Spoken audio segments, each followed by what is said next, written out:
Hello everybody, welcome to That's Football, and this is your latest football transfer news with me, Mark Goldbridge, and we're talking deal done, here we go, and everything else, as Liverpool have confirmed the signing of Hugo Ekitike.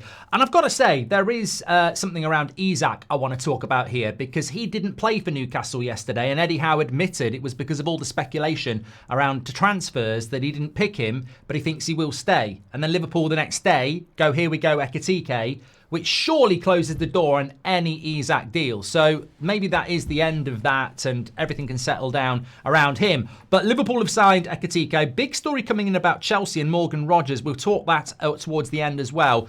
But let's go with Liverpool. Hugo Ekitike, 90 million euros. This is what Fabrizio Romano had to say. Hugo Ekitike to Liverpool. Here we go. Deal in place for fee over 90 million euros for the French striker to join them from Eintracht Frankfurt, potentially reaching 95 million euros. 6-year deal, valid until 2031. He only wanted Liverpool move. He's a new striker for slot.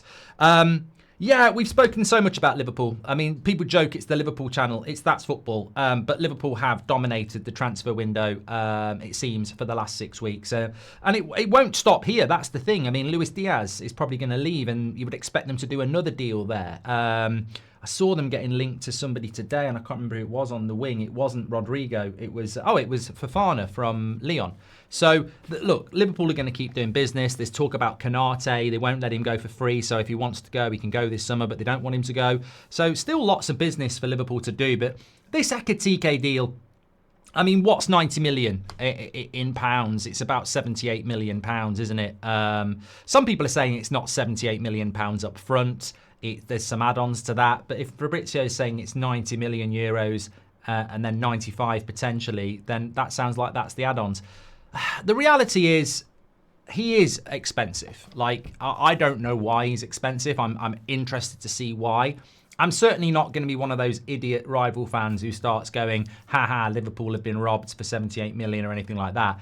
I think Liverpool could laugh back and go, haha, we're the Premier League title holders. We didn't spend any money last year. We've had loads of money coming in from being in the Champions League. We'll get loads again next year. We can afford it. So I think those days are irrelevant. And I certainly only question the fee based on very limited knowledge of what this player is. I mean, I've seen bits, but I'm never going to pretend that I've sat and watched loads of Eintracht Frankfurt games.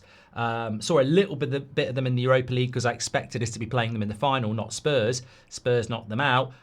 Very impressed with Mamouche, who came in there from January. So I suspect that this player is going to be very good.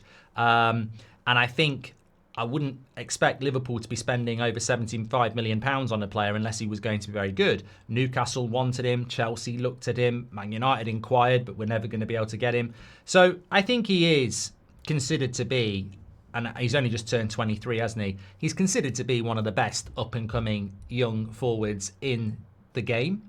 And the plan will be in 2 years' time to make him be one of the best forwards in the world. So that'll be the strategy, and he's probably gone to the right place. A very exciting signing for Liverpool. And let's not forget, it does link in with Isak, and I think the most relevant thing I would say about this was that I think there was a point in time where people probably thought, myself included, that Liverpool might actually get that Isak deal done.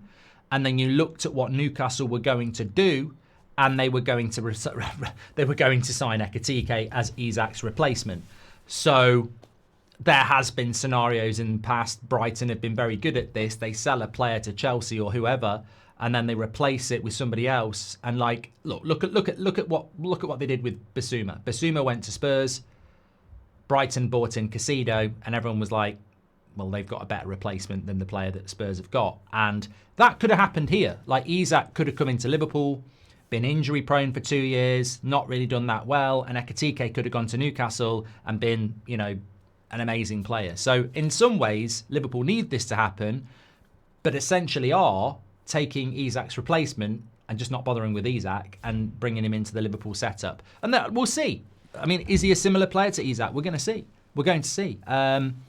But I think it's the right environment for him, because I think if you go to Newcastle, there's a little bit more expectation because you're replacing such an important player in a team that doesn't have loads of superstars. Whereas when you go to Liverpool, there are so many good players there. I think they're very good at Liverpool at being patient with talent, as we've seen before with people like Gravenberch and Fabinho, who didn't necessarily have the best first year. Darwin Nunez, they've always been very patient with him. So I think it's going to be a good environment for him. And as a young player with that potential coming into a league that you've never played before, you want to put yourself in an environment where you're going to get patience and you're going to be supported. And in fairness, Liverpool is probably one of the few clubs in the Premier League where you're going to get that. So it's a good move for him. Liverpool have obviously got the money. They needed to do something. They weren't going to get Isak, so I think it makes sense. It's a lot of money, but it's hard to gauge what the financial market is in this summer transfer window. It seems to be very inconsistent. Like, you can get a real bargain if the parameters are right. I mean, look at Chelsea with Delap, 30 million release clause. There are good deals you can do, but then there are other players that are specific to you, and that club wants a good price, and then you have to pay it. I mean, look at Man United. We've paid 65 million plus 5 to Brentford for Mbeumo. I think Mbeumo's a great signing for Manchester United. It's expensive, and you could look at that with Ekitike and go, it's a lot of money, 78 million. It's a lot of money for Wirtz, but if you want that player and the selling club wants that price, you walk or you talk. And I think we've seen a few deals like that, of course. So, look, we'll see what happens, but I don't think it's going to be a major concern for Liverpool, to be honest with you. With regards to Isak, I think that door closes now. It's very interesting. Newcastle lost 4-0 to Celtic yesterday, didn't they? But they didn't have Isak. And Eddie Howe said it was because of all the transfer speculation. They sent him home. They didn't even want him in the crowd for pictures and stuff. But he's very confident he'll still be a Newcastle player. I think I would be stunned if he goes to Saudi. I mean, it'd be such a shame. I've got nothing against the Saudi League. We all know that this is going to continue happening. But if Isak goes to Saudi, I mean, bloody hell, that would be huge money for Newcastle, but such a shame. So hopefully, now Liverpool have got their striker, that will be the end of that. I mean, there might be a few Arsenal fans going, maybe it can happen for us. Well, it's Sunday, isn't it? I presume we get Gyokeres to Arsenal at some point today as well. It might be a double deal day. We'll see about that one. But yeah, give us your thoughts on the Ekitike signing. Just some other news. I mean, there's loads to talk about, but I don't want to be here for half an hour. Chelsea and Morgan Rogers seems to be progressing in the rumour mill quite a lot. I mean, I've seen stuff about Chelsea potentially throwing up Nicholas Jackson. I mean, I'd throw up if Man United bought Nicholas Jackson, to be fair. But no, throwing him up as an option as part of Morgan Rogers going to Villa. But Villa would want a lot more than that. And there's talk of Chalobah, Tosin, somebody else as well. So there could be a world where Villa get Nicholas Jackson, Chalobah, or a Tosin as Morgan Rogers going the other way. I think that's an admission of where Villa are. But look, I know a few Villa fans, and you're not going to compete with Chelsea. Like, Man United can't compete with Chelsea, so Spurs can't compete with Chelsea. Chelsea have put themselves in the same conversation as Arsenal, Liverpool and Man City very, very quickly, and we have an elite top four that at the moment don't look very vulnerable. If I'm Aston Villa, I want to have a go in the Premier League, but I want to win the Europa League. That puts me in the Champions League, and that is so important. So that's where I'd be looking on that one. But keep an eye on Morgan Rogers to Chelsea, because it seems to be a player that Chelsea are really, really looking at there. Okay, thank you everybody for watching. Actually, I've just had a message sent through. What's this all about? Can I read it while I'm here?